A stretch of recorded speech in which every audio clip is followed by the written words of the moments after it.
মধু উঠোন বরাবর দাঁড়িয়ে আছে। উঠোনের চারপাশে হাজারো ফুল দিয়ে সাজানো। আজ তার চাচাতো ভাই হৃদের বিয়ে। কিন্তু সে কি খুশি, যাকে সে গত 5 বছর ধরে ভালোবেসেছে। কিশোরী হওয়ার পর থেকেই যার প্রেমে সে মগ্ন ছিল, তার বিয়ে আজ। বুকটা ফেটে আসলেও কিছু করার নেই। তার সেই মানুষটাই যখন তাকে আপন করে নিতে চায় না, তখন সে কার জন্য কেঁদে মরবে। হৃদের বিয়ে ঠিক হয়েছে তার 3 বছরের সম্পর্কের গার্লফ্রেন্ডের সাথে। নাম মালা। বাবা মার একমাত্র মেয়ে। ছোটকাল থেকে সে যা চেয়েছে তা পেয়েছে। আজও সেই পেয়েছে হৃদকে। মধুর আর পাওয়া হলো না তার ভালোবাসার মানুষটাকে। কিন্তু সে আর কী বা করবে, বাড়ির সবাই রাজি। মধু অনেক সাহস করে নিজের মাকে তার মনের কথা বলেছিল। তার মা মেয়ের জন্য কষ্ট পেলেও কিছু করতে পারছে না। বাড়ির সকলে যা বলবে তাই করতে হবে, না হলে পরিণতি যে খুব খারাপ হবে তার মা সেটা জানে। তখনই মধু তার ঘাড়ের ওপর একটি হাতের স্পর্শ অনুভব করলো। ঘুরে তাকিয়ে দেখে তার বড় চাচি হৃদের মা বেগম হোসেনা তাকে বলছে, আরে মায়ে, এখানে খাড়ায় থাকলে হইবে?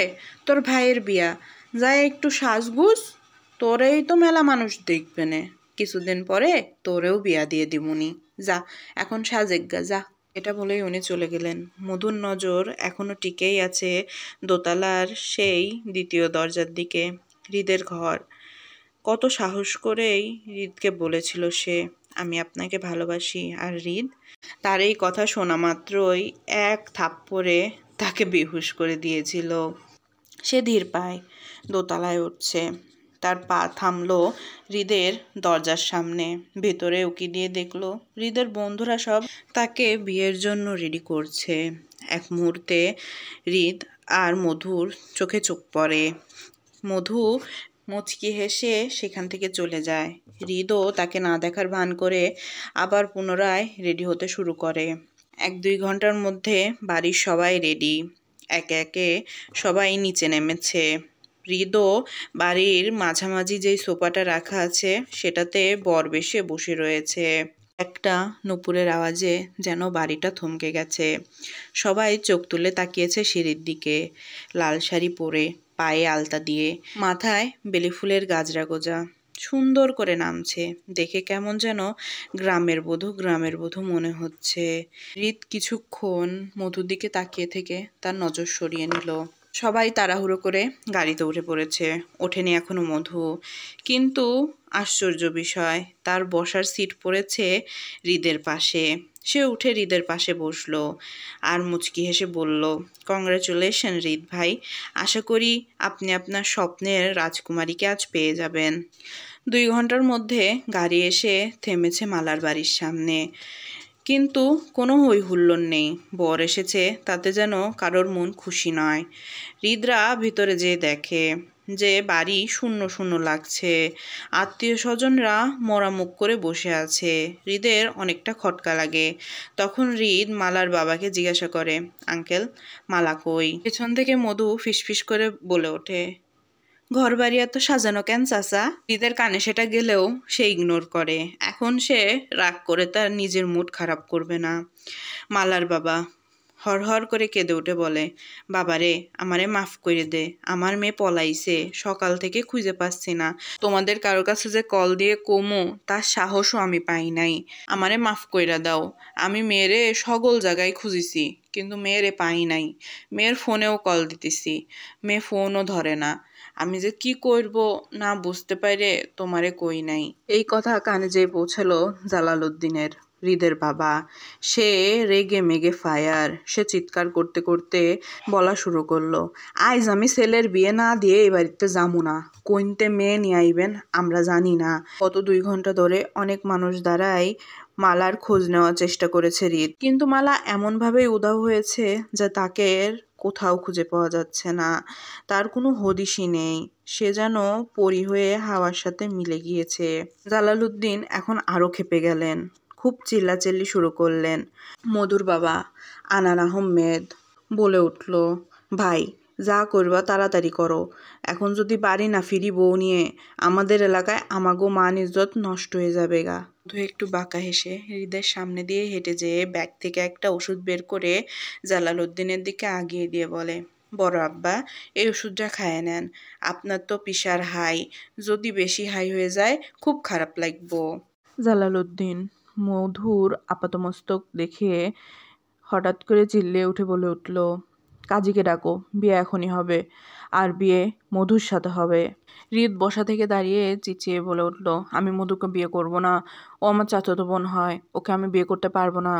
মধু কাঁদো কাঁদো চোখ করে জালালউদ্দিনের দিকে তাকিয়ে বলল, কি কন বড় আব্বা, হৃদ ভাই আমার বড় ভাই হয়, আমি কেমনে তার লগে বিয়ে করবো? তখন জালালউদ্দিন ছেলের দিকে একবার তাকালো, আর হঠাৎই বাহাতটা বাম বুকে রেখে আ করে চিৎকার করে উঠে বলল, আমার বুকে ব্যথা করছে, তোরা বিয়ে কর। সাথে সাথে হৃদ ভয় পেয়ে গেল। বাবাকে হাসপাতালে নিয়ে যেতে চাইলে বাবা সেখান থেকে এক পাও নড়বে না। সে তাড়াতাড়ি কাজী ডাকলো আর বলে উঠল, তোরা যদি বিয়ে না করিস আমি হাসপাতালে যেতাম না। মধু যেন কিছু একটা আন্দাজ করেছে। সে তার মুখের হাবভাবটা একটু কাঁদো কাঁদো করে বলল, বড় আব্বা এমনটা কইরেন না, এমনটা কইরেন না। হৃদ কি করবে কিছুই বুঝতে পারছে না। পাশে তার মা বসে কেঁদেই যাচ্ছে, স্বামীর এই অবস্থা, ছেলের বউ পালিয়ে গেছে, আর এখন হঠাৎ করে আবার বিয়ের ঘোড়জোরে তার যেন কাদা কোনোভাবেই থামছে না। হৃদ একটা দীর্ঘ নিঃশ্বাস ছাড়ল, যে তার বরের আসনে বসে পড়ল আর বলে উঠল, ঠিক আছে, তোমরা যা চাও তাই হবে, কিন্তু বিয়ে হওয়ার পরপরই তুমি ডাক্তারের সাথে দেখা করতে যাবে। জালালউদ্দিন মাথা নাড়ল, সাথে সাথে কাজে এসে মধু আর হৃদের বিয়েটা পড়ায় দিল। 10 মিনিটের মধ্যেই তাদের বিয়ে সম্পূর্ণ হয়েছে। কাবিনে মধু কোনো কিছু না চেয়েই হৃদকে চেয়েছে।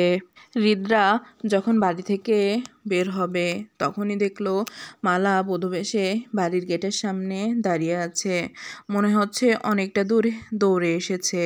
হৃদ কিছু বলার আগেই মধু কাঁদো কাঁদো চোখ নিয়ে মালার সামনে যেয়ে বলল, কেন করলেন আপনি এমনটা?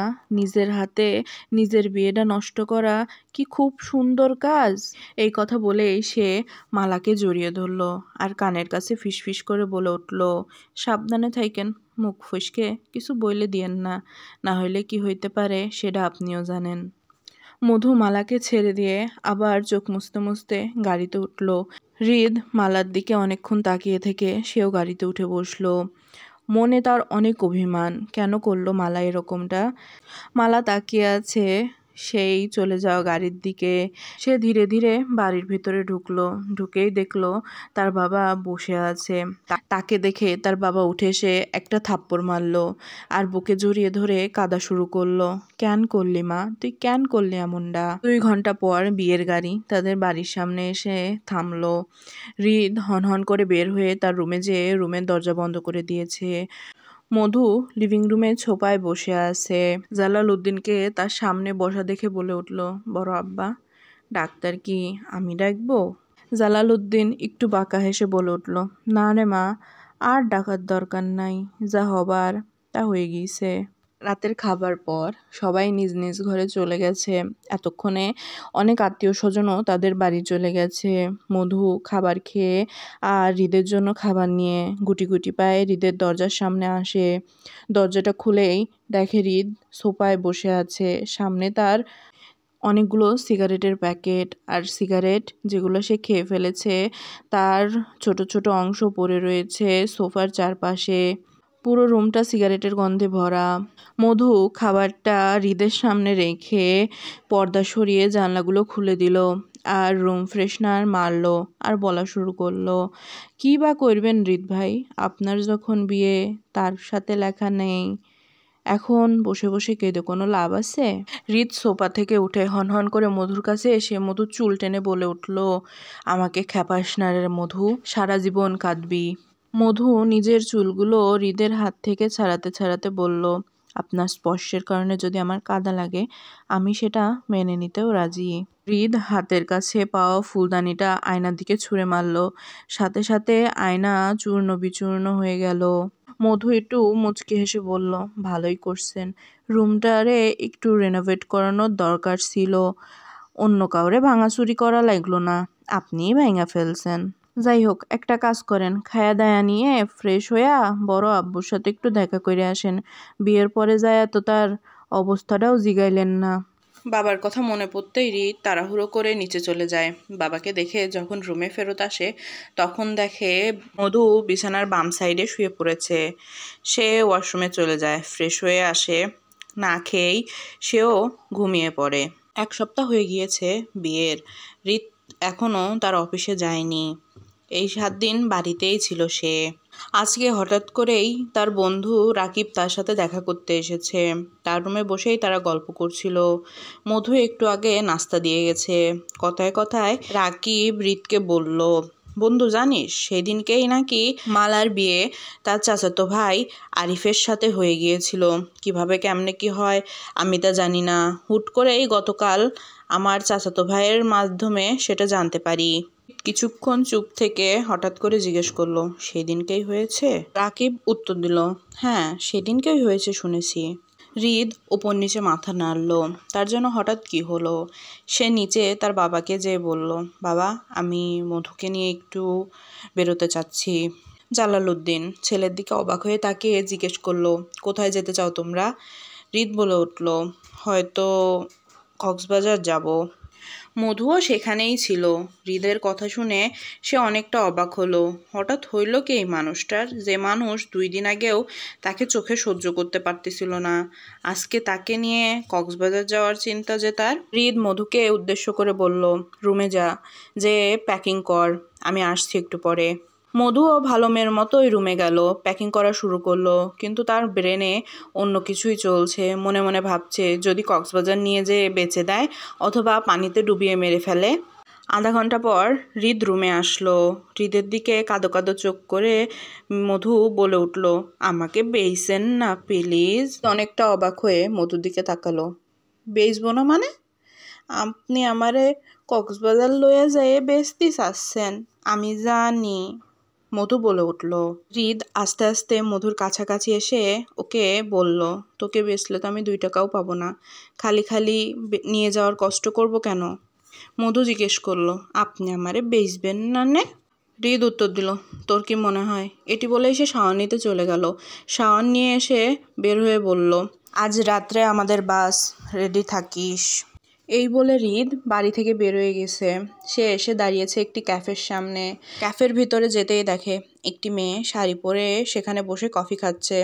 সে তার সামনে যেয়ে বসে বলল, মালা। এখন রাত, মধু রেডি হয়ে বসে আছে, হৃদ এখনো আসেনি।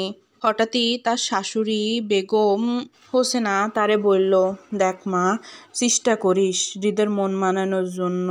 10 মিনিট পরেই হৃদ ফেরত এসেছে। বাড়ির সবাই থেকে বিদায় নিয়ে হৃদ লাগেজ নিয়ে গাড়িতে উঠিয়েছে। ড্রাইভার তাদের বাস স্ট্যান্ডে ড্রপ করে আসবে। তারা বাসে উঠেছে, অনেকক্ষণই হবে। হৃদ ফোনে কিছু কাজ করছে আর মধু দোয়া পড়ছে যাতে হৃদ তাকে বাঁচিয়ে ফেরত নিয়ে আসে।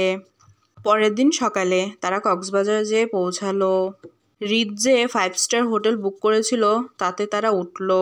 সেখানে খাবার দাবার খেয়ে 3-4 দিন তারা ভালোই কক্সবাজারে ঘুরেছে। এই 3-4 দিনে মধু হৃদকে খুশি খুশিই দেখেছে। কোনো সময় মধুকে ধমক দেয়নি, বরঞ্চ খুব আদরই করেছে। তারা বাড়ি ফেরত এসেছে আজকে। সবার জন্যই গিফট এনেছিল, সেগুলোই মধু বের বের করে দিচ্ছে। সেদিন রাত্রে হঠাৎ করেই মধু হৃদকে জিজ্ঞাসা করলো, আপনি তো আমায় ভালোবাসতেন না, তবুও আমায় মেনে নিলেন কেন? হৃদ মুচকি হাসলো। মধুর হাতটা ধরে তাকে টেনে তার পাশে বসিয়ে মধুর পায়ের উপর শুয়ে মাথায় মধুর হাত টেনে বলল, একটু হাত বুলিয়ে দে। মধু হৃদের মাথায় হাত বোলাতে বোলাতে আবারও জিজ্ঞেস করলো, আমায় বলেন, না হলে তো আমি মরে যাবো। কথা বলতেই হৃদ তার কোল থেকে উঠে কপালে একটা চুমু এঁকে দিল আর বলল, এমন কথা আর বলবি না জান। তুই শুধু জেনে রাখ, আমার মনে তুই ছিলি, থাকবি। আর বর্তমানে আমার মনে তুই সংসার করিস। আমার মনে তুই ব্যতীত আর কেউ নেই। আমি আর একটা কথাও শুনতে চাই না মধু। তুই আমাকে আমাদের বিয়ে সম্পর্কে আর কোনোদিন প্রশ্ন করবি না। শুধু এটুকুই জেনে রাখ, আজ পর্যন্ত যা হয়েছে তার পেছনে হাজার রকমের কারণ আছে, যা আমি তোকে কখনোই বলে বোঝাতে পারবো না। হৃদ আবারও মধুর কোলে শুয়ে পড়ল। চোখ বন্ধ করে মনে করলো সেদিনকে মালার সাথে ক্যাফেতে দেখা করার কথা। সেদিনকে ক্যাফেতে যখন হৃদ মালার সামনে বসেছিল, মালা হেসে হৃদকে বলেছিল, বাহ হৃদ সাহেব, আপনার দ্বারাই হয়। এক ঢিলে শত শত পাখি মেরে দিলেন, অথচ পাখিগুলো বুঝতেই পারল না তারা মারা গেছে। সেদিন হৃদ মালাকে বলেছিল, জানো মালা, আমি মধুকে ভালোবাসি আরও 10 বছর আগে। ও যখন ক্লাস 7-এ পড়তো তখন থেকে।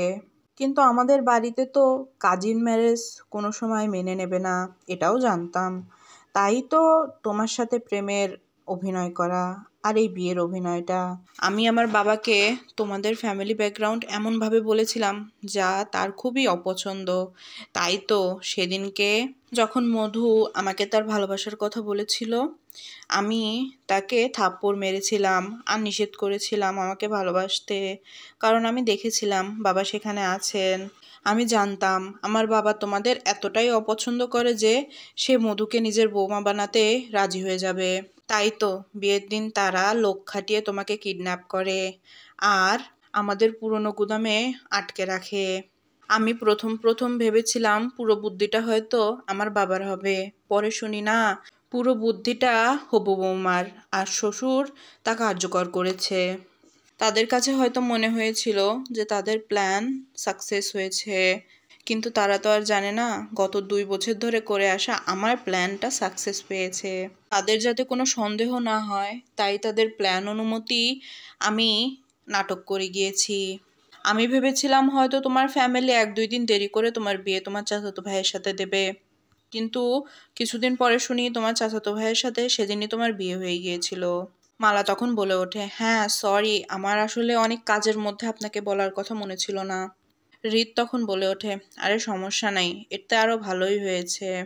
এনিওয়ে আজকে উঠি, আজকে আবার বউকে নিয়ে হানিমুনে যাব, পরে একদিন দেখা হবে হঠাৎ রাস্তার মাঝখানে। এই কথাগুলো বলেই হৃদ সেদিনকে ক্যাফে থেকে বাড়ি চলে আসে এবং রাত্রের জন্য প্রিপারেশন নেয়। এই দুনিয়ার কেউ না জানলেও সে জানে যে তার টুনটুনিকে পেতে সে অনেক কষ্ট করেছে আজ পর্যন্ত। প্রতিটা প্ল্যান পদে পদে এমনভাবে সাজিয়েছে সে, যাতে একে একে প্রত্যেককে সেই ফাঁদে পা দেয় আর সে তার টুনটুনিকে তার নিজের করে পায়। হ্যালো গাইজ, আশা করি গল্পটা ভালো লাগবে। জানি গল্পটা খুব অদ্ভুত, কি করব, আমার ব্রেনটাও খুব অদ্ভুত, আল্লাহ জানে কখন কি উঠে ব্রেনে। যদি গল্পটা পছন্দ হয় তাহলে লাইক করবেন, কমেন্ট করবেন আর চ্যানেলটিকে সাবস্ক্রাইব করবেন, যাতে আমার পরবর্তী কোনো ভিডিও আপনি সবার আগে পান।